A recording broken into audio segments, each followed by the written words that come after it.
Hi guys. While I'm redoing my buddy's steel leaf blower here. Got the carburetor off. It's ready to go. Got to get some parts, rebuild it. Uh, it's got the other typical problem with your little 2-cycle power equipment, and when your fuel line is like this, it's time to be replaced. So let's go ahead and do that. So first thing I'm gonna do is pop our little retainer for fuel cap off. Alright, so this is your return or your pulse line. We're gonna keep that because that be pretty close to the length of what we need. Okay.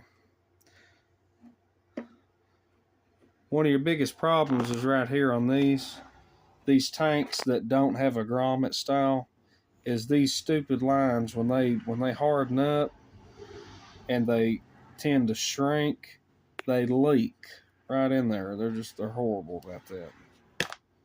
So snap that off.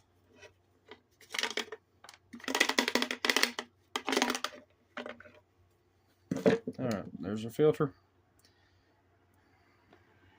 And that is a steel filter, so it has never been changed.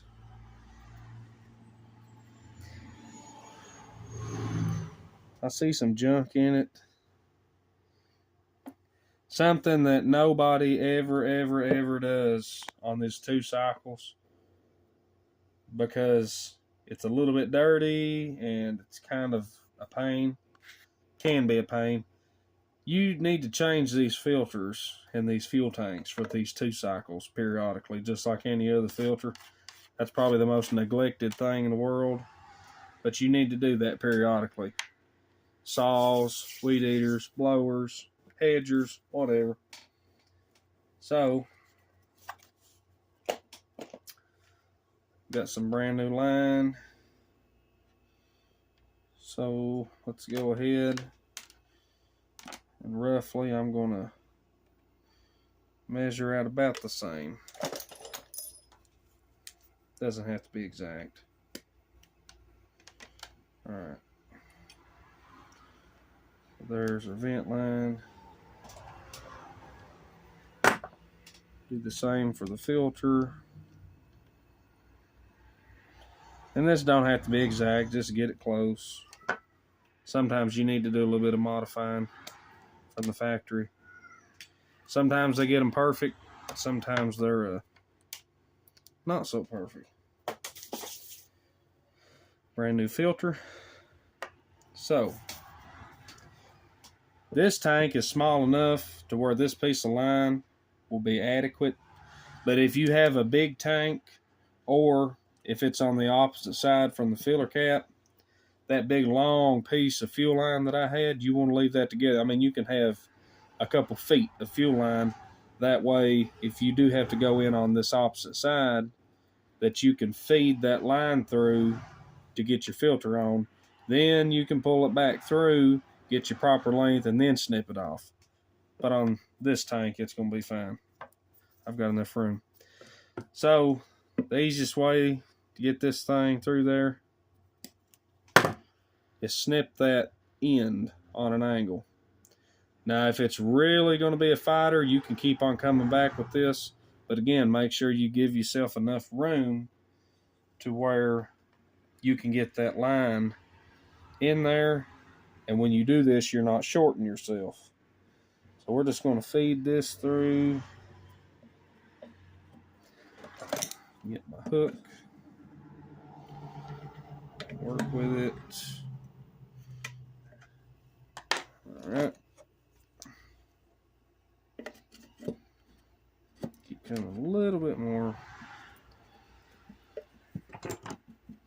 Once you get it to finger, it's pretty much whooped. All right, now Snap that back off flat. New filter.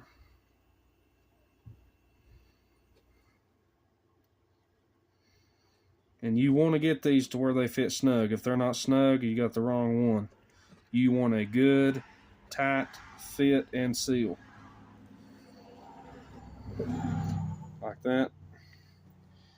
Then you want that thing to where it lays flat in the bottom of the tank and that it reaches all the way across. So now we can go back just a bit, and that's about right.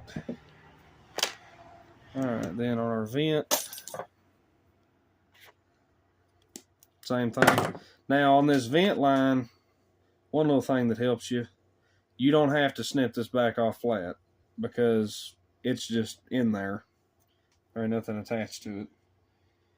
And then you can kind of go with this at like a twisting, a push and twist motion. Alright, that one went fairly. And we can go about there. That gives me plenty of room. And then I've got a little bit extra room for when I get it back together and my carburetor is going to sit somewhere in here. I'll just trim them to length, and we'll do that when we get it back in. Then we'll snap our little retainer, and that tank is ready to put back on. You want to check these fuel caps. A lot of these, including this one, they vent from this cap. So if that's broken, busted, plugged, whatever, that gives you big problems because that is your vent for the tank.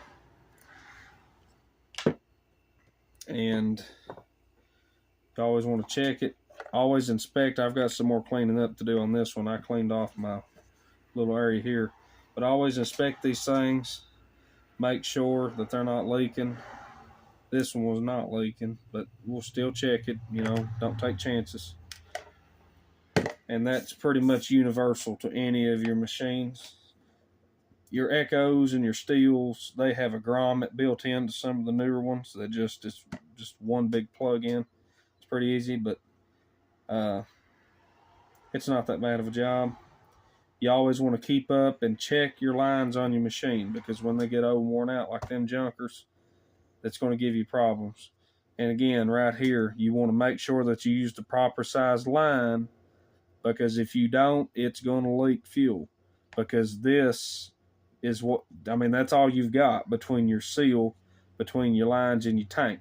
So if that don't fit right, it's going to leak fuel. So make sure you use the proper size line. Change your filters periodically. Simple maintenance stuff. Thanks for watching.